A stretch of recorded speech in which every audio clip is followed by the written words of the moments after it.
démêler les pinceaux, démêler le sens des œuvres et partir à la rencontre des artistes qui animent le monde de l'art contemporain.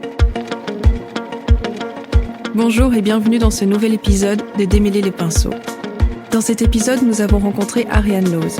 Ensemble, nous avons parlé de son parcours, de la notion d'identité et du rapport qu'elle entretient avec ses nombreux personnages.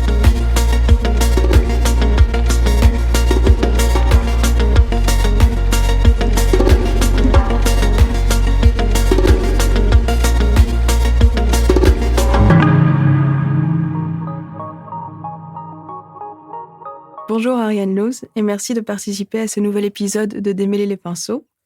Vous êtes artiste et vous réalisez des films où vous êtes à la fois devant et derrière la caméra et dans lesquels vous incarnez tous les personnages. Ma première question est de savoir comment s'est fait le chemin vers le théâtre, la performance et la vidéo. Alors moi j'avais étudié le théâtre et en particulier la mise en scène. Seulement j'étais assez jeune et pour moi... mettre en scène des acteurs, créer des images sur le plateau, imaginer une scénographie, des costumes. À un moment, ça me paraissait quand même beaucoup de choses en même temps. Et je me suis mise à lire sur le cinéma en me disant finalement, créer des images, c'est ce que le cinéma fait. Et en lisant sur le cinéma, il y a toujours un moment où ça reste un peu abstrait, où on se dit ah oui, un chant, un contre-chant, un travelling, enfin tous ces termes restent théoriques tant qu'on n'a pas essayé. Donc je me suis dit que je devais faire un premier film pour vraiment comprendre comment ce rapport entre les deux personnages se crée. Et comme j'étais toute seule à ce moment-là, je les ai joués moi-même. Je me suis dit, je vais être le personnage A et le personnage B, et puis après, je fais un petit montage pour bien comprendre comment ça s'agence quand deux personnages se regardent. Et donc, les premiers films étaient vraiment très minimales, des expérimentations autour du regard d'un personnage sur un autre. Et à ce sujet, il y a le chercheur et critique d'art Florent Guettet qui a écrit un essai qui s'appelle « À perte de sujet », essai de schizologie, dans laquelle il définit un peu la différence entre la schizophrénie et le trouble dissociatif de l'identité. Et il explique que dans le trouble dissociatif de l'identité, le sujet n'a pas la mémoire des autres qui cohabitent au sein du même sujet, alors que dans la schizophrénie, au contraire, la conscience reste lucide sur cette multiplicité. Mmh. Est-ce que vous, cette notion de schizophrénie, elle vous parle pour qualifier votre travail, par rapport au fait que vous jouez tous les personnages ? Moi, j'ai toujours choisi de ne pas parler de problèmes psychiatriques ou psychologiques pour parler de cette démultiplication, parce que mon idée est que chacun a en lui un potentiel bien plus large que ce qu'on choisit de montrer. En fait, on choisit tous les jours les vêtements qu'on va porter, la manière dont on va se présenter. On choisit... Parmi les soi multiples qu'on a, on n'est pas la même avec sa maman qu'au travail, on n'est pas le même avec son compagnon qu'avec des amis. Donc je me dis qu'on a quand même déjà, en étant un être stable mentalement, ne souffrant pas forcément d'une pathologie comme la schizophrénie ou un trouble de la personnalité, on peut déjà avoir plusieurs aspects à sa propre personnalité qu'on met en avant d'une manière ou d'une autre, parfois plus subtil ou parfois plus affirmé, mais on est déjà multiple, on est déjà fluide. Donc j'évite de parler de maladie mentale parce que je pense aussi qu'aujourd'hui, on va dire « oui, toi t'es déprimé, oui, toi t'es schizophrène », on va le dire trop facilement, parce que c'est quand même des choses qui sont complexes. Et donc j'ose pas me lancer dans ces comparaisons. Si on part de cette idée qu'on est déjà multiple et qu'on est déjà fluide, comment est-ce qu'on peut alors considérer l'identité ? Est-ce que la notion d'identité, c'est encore une notion qui est pertinente ? Moi, je vois cette idée d'identité comme une sorte de richesse. Dès qu'elle est multiple, elle est plus riche. Donc ça gagne en complexité, on est d'accord, mais au moins aussi on se débarrasse de ce qui peut faire obstacle à la compréhension de l'autre. Parce que parfois, quand on s'affirme dans une direction, on s'affirme par opposition, ce qui n'est pas toujours un moyen d'arriver à une entente ou à une compréhension plus grande de l'autre. Donc pour moi, l'identité s'enrichit de par sa complexité, sa multiplicité. Ça n'empêche pas d'avoir des valeurs, une personnalité, des avis, mais peut-être que ça augmente la possibilité d'être empathique, de comprendre l'autre, tout simplement. Et donc, il y a un parallèle vraiment pour moi entre dans ce que je fais avec le processus démocratique, où toutes les voix ont le droit d'exister, de s'exprimer, d'être entendues, écoutées jusqu'au bout, respectées. Il y a toujours un moment où je me prends au jeu de comprendre le personnage, le point de vue qu'il va incarner, Et où une partie de moi se dit, bah oui, en fait, oui, c'est vrai. et ça m'arrive avec tous les personnages. Donc, j'ai toujours de la tendresse pour tous les personnages et tous leurs points de vue. Et je pense que d'ailleurs, ce mot tendresse est très, très important parce que la douceur qu'on va pouvoir avoir, c'est ça qui mène au respect. Mais j'imagine que c'est quand même un exercice difficile parce qu'on a parfois tendance à être dans son microcosme et pas toujours se rendre compte, au fait, de la complexité qu'il y a en dehors de notre cercle proche. Et comment vous faites pour aller chercher ces autres points de vue? Alors souvent, je m'inspire de choses que j'entends. Donc il y a des points de vue qui sont parfois celui d'une dame dans le tram ou de gens dont je lis le point de vue ou le souci. Après, je suis jamais allée dans des extrêmes où la caractérisation du personnage dans son archétype social va être très forte. Parce que je pense qu'en fait, je veux rester un écran de projection en fait pour la personne qui va regarder le film. Je sais que beaucoup de gens se projettent. Enfin, c'est même le principe même du cinéma. Donc, je vais pas loin dans les costumes, dans les maquillages, dans les coiffures. Finalement, c'est qu'une évocation. Et en fait, je me suis rendu compte que ça marchait très bien parce qu'il y a des films où certains ne voient que des hommes, d'autres ne voient que des femmes, et certains voient des hommes et des femmes. C'est vrai que les changements entre les personnages, les changements physiques sont assez subtils. Ça va être parfois les cheveux attachés ou détachés, un bijou qui change ou juste un vêtement, mais ça reste assez subtil. Et donc, on se pose souvent la question quand même de est-ce que c'est la même personne? Est-ce que c'est une autre personne? Quand est-ce que le changement intervient? Et au-delà de savoir à qui on a affaire, parfois aussi, dans plusieurs de vos films, il y a comme un certain malaise, un peu comme une inquiétude qui plane ou une certaine méfiance où on ne sait pas de qui est-ce qu'on doit se méfier et en qui on peut avoir confiance. Est-ce que c'est une ambivalence que vous entretenez aussi? L'inquiétante étrangeté, c'est sûr que c'est quelque chose qui m'intéresse ou qui m'amuse parce que quand je décortique une situation sociale, quand je m'intéresse à un lieu et à ce qu'il représente, j'essaie de trouver ce qui va faire que dans ce lieu, dans cette situation, on a nos attentes, nos idées. Et donc, j'essaie de mettre le doigt sur ce qui la rend particulière, ce qui fait qu'on est parfois mal à l'aise ou qu'on n'est pas tout à fait en adéquation avec ce qu'on pense être l'attente liée à cette situation ou à ce lieu. C'est peut-être l'espace invisible entre l'attente et la réalité. Et là, c'est vraiment... parfois, je me demande, parce que souvent, j'écris pas de scénario, j'improvise dans les lieux. Parfois, je me demande d'où ça me vient. Parfois, je suis obligée de noter les dialogues après coup, puisque je les ai improvisés. Et je me dis, mais comment ça m'est venu?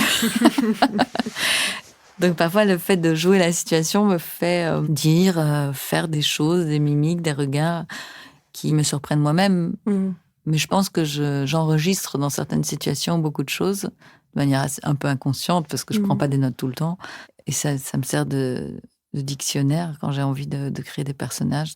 Et puis je me dis aussi, quand c'est le cas, cherchons là où cette expérience qui m'a été personnelle se généralise et peut toucher tout le monde parce que je ne suis certainement pas exceptionnelle, je suis même moyenne, pour reprendre l'idée d'Albert Camus de la pensée de midi, l'être moyen, qui n'est ni exceptionnel, ni banal, vraiment, il est comme les autres.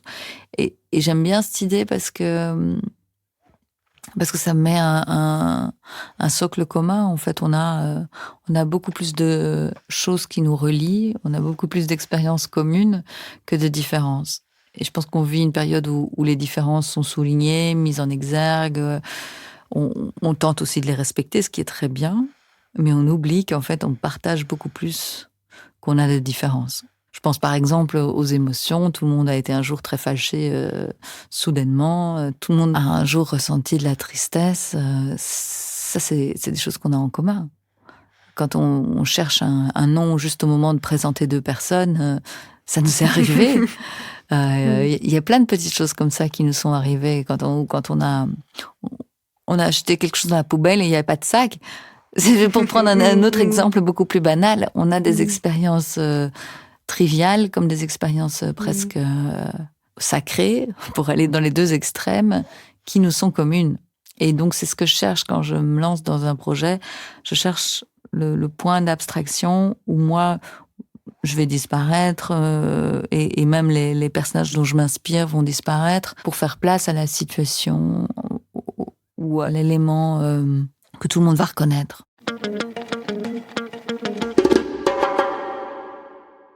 Je voudrais revenir aussi sur le langage. Vos premiers films sont muets. Comment est-ce que petit à petit vous avez intégré le dialogue ? Ah, ça, c'est une très bonne question parce qu'effectivement, c'était presque effrayant au début Enfin, au début, j'y ai pas pensé. Je m'amusais à faire ces premiers films et je me disais pas qu'il fallait que je parle. Après, j'en ai fait une bonne dizaine muets. Et puis, j'étais invitée à Ostende au festival d'Ansant.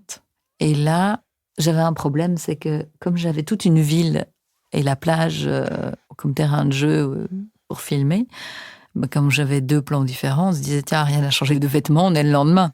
On ne voyait pas 2 personnages qui se confrontent l'un à l'autre. Donc là, j'ai introduit des panneaux comme on faisait dans les films muets avec des textes. Après ça, j'ai fait un film où j'ai mis en scène une histoire qui avait été écrite par mon grand-oncle. Ça s'appelle Sophie, la mer ou la nuit, de Jacques Sternberg. Et donc, j'ai repris l'idée de base de ce film, mais j'ai utilisé comme dialogue principalement des dialogues de films très connus. Et alors, après ça, j'ai fait un film où j'avais regardé Casablanca, To Be or Not To Be et The Third Man. Et donc, j'avais fait un film de guerre. Et c'était très drôle parce qu'il y a des phrases... C'était même amusant de voir comme, en une phrase, on peut ramener tout l'univers d'un film des années 40 sur la guerre avec une seule phrase. Si je disais, mademoiselle, ce passeport est faux, vous le savez très bien. Tout d'un coup, on est transporté dans une douane en pleine nuit. Et donc là, je me suis rendu compte que si je continue dans cette voie, je risquais fortement de faire des pastiches de toutes sortes de films et qu'il fallait s'arrêter tout de suite. Et du coup, vous avez commencé à écrire vos dialogues, ou en tout cas à les improviser. Mais parfois, entre les personnages, il y a comme un décalage, comme si les personnages se répondaient, mais parfois un peu à côté, ou comme si les dialogues s'entrechoquaient. Est-ce que pour vous, le langage est toujours porteur de sens, ou parfois justement pas forcément ? Bonne question, parce que peut-être, moi je sais toujours qu'elles se répondent bien, mais en même temps, quand elles se répondent trop bien, il y a comme quelque chose d'ennuyeux. Parfois, c'est simplement vraiment... voilà, je tourne un personnage et je dis tu veux quelque chose à boire ? Et après, je tourne l'autre personnage et je me rappelle pas que j'ai dit tu veux quelque chose à boire. Je dis j'aimerais quelque chose à boire. Mais du coup, au montage, j'aimerais quelque chose à boire. Tu veux quelque chose à boire ? Ça ne colle pas. Donc, parfois, je me retrouve avec des ellipses. Et peut-être je me suis mise à travailler comme ça parce que je me suis rendu compte qu'en fait, on comprend beaucoup de choses à demi-mot. On n'a pas besoin que tout soit dit. Et donc, j'ai pris confiance aussi sur le fait que je pouvais avoir des narrations plus fragmentaires. Et ça vient aussi peut-être du tout début. Quand j'ai commencé à faire mes films, je me suis dit, on a dans nos têtes, d'ailleurs quand je parlais des films de guerre, on a dans nos têtes comme une énorme cinémathèque de tous les films qu'on a déjà vus. C'est comme si en fait depuis que le cinéma existe, on avait étudié le comportement humain dans tous ces films. On a étudié de manière très précise la manière dont on s'habille à chaque époque. On a étudié de manière précise la manière dont on se comporte dans telle ou telle situation. Et c'est comme si nous, en tant qu'êtres humains qui avons vu beaucoup de films, on a une sorte de bibliothèque intérieure de réactions, de situations où on sait ce qui se passe dans ces situations. En fait, à un moment, je me suis rendu compte que je suivais l'évolution du cinéma. Parce que le cinéma, quand il a commencé à exister, c'était des tableaux. Il n'y avait pas de mouvement de caméra, il n'y avait pas de texte. Et puis après, petit à petit, il y a eu des panneaux. On a commencé à faire des close-up et des rapports à la caméra différents dans les années 20. Et l'évolution du cinéma, après, il y a la couleur. Bon, moi, j'ai toujours eu la couleur, mais je suis passée de la DV à la HDV, puis à la HD. Donc, entre les tout premiers films et les derniers, il y a des évolutions. Par exemple, dans un des derniers films, qui d'ailleurs est dans l'exposition, If you didn't choose A, you will probably choose B. Donc, si vous n'avez pas choisi A, vous choisirez probablement B. C'est un film sur la manière dont les algorithmes fonctionnent. La seule manière de créer un algorithme, c'est de dire si c'est pas ça, alors c'est ça. Si c'est pas ça, alors c'est ça. Bon, après, il y a énormément d'embranchements. Mais ça reste toujours un choix entre 2 possibilités. Et donc, 2 possibilités, c'est trop peu, à mon sens. Enfin, d'un point de vue de la pensée, en tout cas, pour moi, c'est trop peu. Donc, dans ce film sur les algorithmes, j'ai créé un montage parallèle. Je voulais montrer comment ces algorithmes fonctionnent et je voulais nous faire rentrer dans notre téléphone, dans la tuyauterie derrière notre téléphone, ce qui est presque impossible, à moins de vraiment étudier nos données personnelles, la manière dont elles sont récoltées, la manière dont elles sont partagées et revendues, pour comprendre exactement comment une application communique avec une autre sans qu'on ait le moindre indice.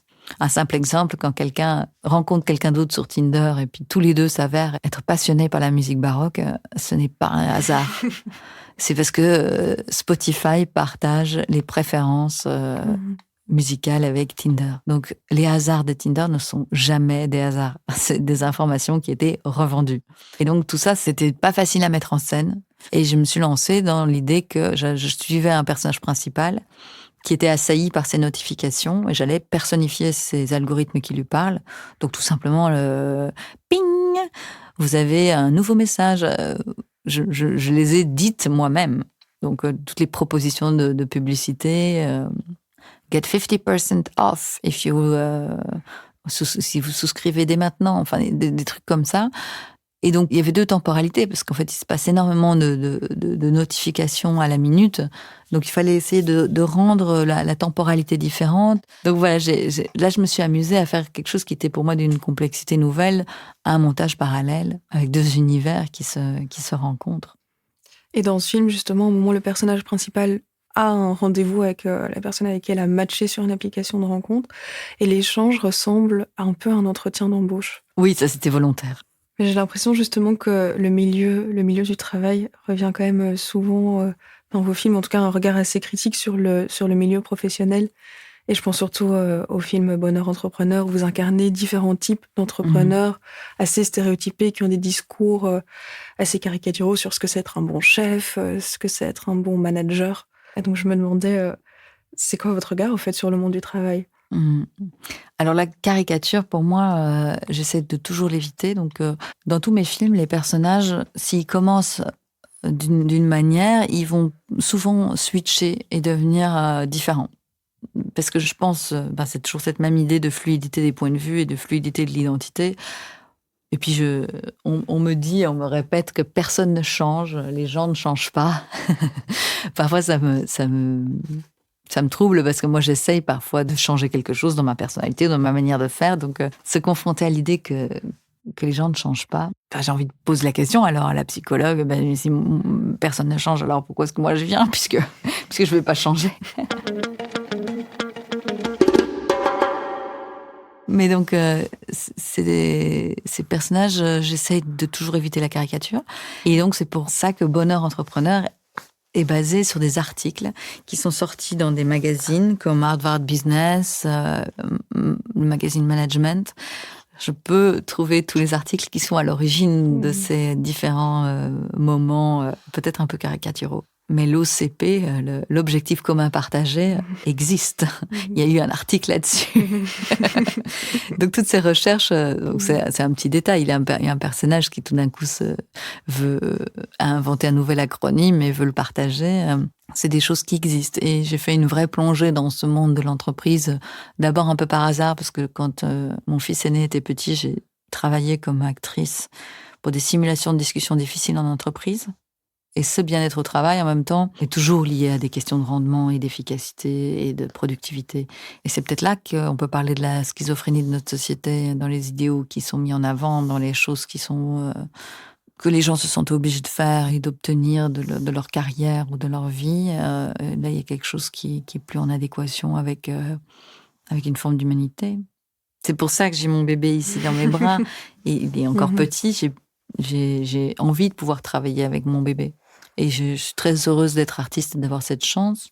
Je suis bien consciente que c'est pas une possibilité qu'on donne à beaucoup de femmes dans le monde du travail actuel. Bah oui, là, on l'entend probablement un petit peu. On est accompagné d'un bébé au studio. Dans votre dernière production, donc on vous voit enceinte et puis allaitant votre enfant. Et aujourd'hui, vous êtes là avec votre bébé. Est-ce que vous vous êtes posé la question un moment sur l'intimité que vous révélez par là, ou c'était un non-sujet, ou comment cette réflexion s'est posée pour vous ? Il y a eu un moment de doute quand j'étais enceinte de 5-6 mois. Je voulais absolument tourner enceinte parce que je pensais que ça serait plus compliqué une fois qu'il serait né. Mais donc, la question s'est posée à ce moment-là et c'était plus physique en fait. C'est mon corps, mais c'est mon corps avec un autre corps à l'intérieur. Mon corps était mon outil de travail, c'était avec mon corps comme un peintre aurait sa peinture ou un sculpteur aurait sa terre glaise. Moi, j'ai besoin de mon corps pour faire des films. En même temps, c'est très, très physique. Ça, c'est quelque chose dont je parle peu, mais parfois, certains de mes films ont été très, très durs à réaliser d'un point de vue physique. Rien que If You Didn't Choose A, You Will Probably Choose B, il est tourné entre 5h du matin et midi, tous les jours. enfin même plutôt 10 heures, et puis parfois quelques plans le soir où il y a la même lumière. Mais donc je voulais avoir cette lumière du matin très tôt, parce qu'en été, c'est ça qui est le plus beau. Mais donc la question du corps était centrale par rapport à la grossesse. En plus, j'avais envie d'aller tourner, comme je voulais parler d'énergie, je voulais aller tourner sur les terrils aux alentours du musée et de Charleroi. Et puis le réalisme m'a fait me rendre compte qu'il valait mieux que j'arrange un petit peu la maison pour l'arrivée d'un bébé, que c'était plus raisonnable et qu'il faudrait trouver un autre moyen de parler d'énergie. Et puis après, comme je passais du temps à me reposer, à essayer de préparer sa venue au mieux pour pas accoucher trop tôt, j'avais très peur d'accoucher trop tôt, j'étais beaucoup dans ma chambre. Et là, je me disais, tiens, est-ce qu'on peut imaginer une chambre des énergies, un endroit où tout se rassemble et où les personnages amènent le dehors à l'intérieur de la chambre. Et en même temps, une amie artiste, Mara, m'avait offert une chambre à soi. Et donc, j'ai finalement lu Une chambre à soi, qui était quand même une lecture très, très porteuse dans la situation où j'étais, parce que je savais que je faisais quelque chose d'un peu exceptionnel. Beaucoup de femmes artistes, d'artistes tout court, parce que j'aime pas dire femmes artistes, mais quand même, je me disais, comment est-ce que je vais y arriver? Est-ce que c'est possible d'être dans la création et dans la création? Parce qu'en fait, c'est la création aussi d'un petit être qui va arriver, et c'est la création la plus importante, peut-être. Et quand on voit toutes les églises, tous les tableaux, on se rend bien compte que c'était les seules photos, les seuls films qu'il y avait. C'était ces images de la Vierge à l'enfant. Donc on se rend compte que notre société était centrée là-dessus. C'était vraiment, il y avait pas de carte postale, il y avait rien, il y avait pas Internet, il y avait aucune image à part à l'église, cette femme avec son bébé. Donc on se dit que c'était quelque chose de central. Mmh. Mais il y a une certaine complexité là-dedans, parce que pour revenir sur le statut d'être à la fois femme, à la fois artiste et aussi mère en l'occurrence, vous disiez tout à l'heure, j'aime pas dire femme artiste, parce que c'est vrai que quand on veut parler d'une femme artiste et qu'on identifie tout de suite le fait que c'est une femme, il y a une certaine essentialisation, en fait, il y a un certain enfermement. Mais en même temps, si vous êtes enceinte, ça fait partie de votre vie et ça fait partie, en effet, de ce que vous êtes à ce moment-là. Mmh. Donc il y a quand même toujours, je trouve, une complexité à trouver entre les deux, entre ne pas être réduite à ça, et en même temps, ne pas s'empêcher de le vivre, puisque c'est la réalité. Oui, c'est ça. Et je pense que c'est surtout dans le fait d'être à l'aise avec ce qu'on va vivre et de l'imposer aux autres. Ne pas être gêné il faut oser l'imposer. Et oser l'imposer, ça demande parfois de se l'imposer à soi-même. Parce que je ne vais pas dire que c'était toujours facile. J'ai vraiment eu des moments où je me suis dit, mais comment je vais faire? Je dois attendre qu'il y ait du soleil. Je dois attendre qu'Atlas dorme. Je dois attendre que mon assistante soit là. C'était beaucoup d'acceptation. En fait, accepter que parfois, c'est pas pour aujourd'hui. Je voudrais revenir sur le thème de l'énergie, qui est le thème le dernier film que vous avez réalisé là, pour votre exposition au Musée des Arts Contemporains au Grand Ornu. Et je me demandais par quelle perspective, par quel chemin vous étiez arrivé à la notion d'énergie. Est-ce que c'était d'abord plutôt la question de l'énergie vitale qui est plutôt liée au corps, quelque chose d'organique, ou plutôt la question de l'énergie dans un contexte de crise climatique? Comment est-ce qu'on gère les énergies dans notre société? Ma recherche s'est plutôt lancée grâce à cette question de l'énergie comme gaz, électricité. J'avais fait un film qui partait de la phrase « J'ai besoin de temps pour moi », le banquet.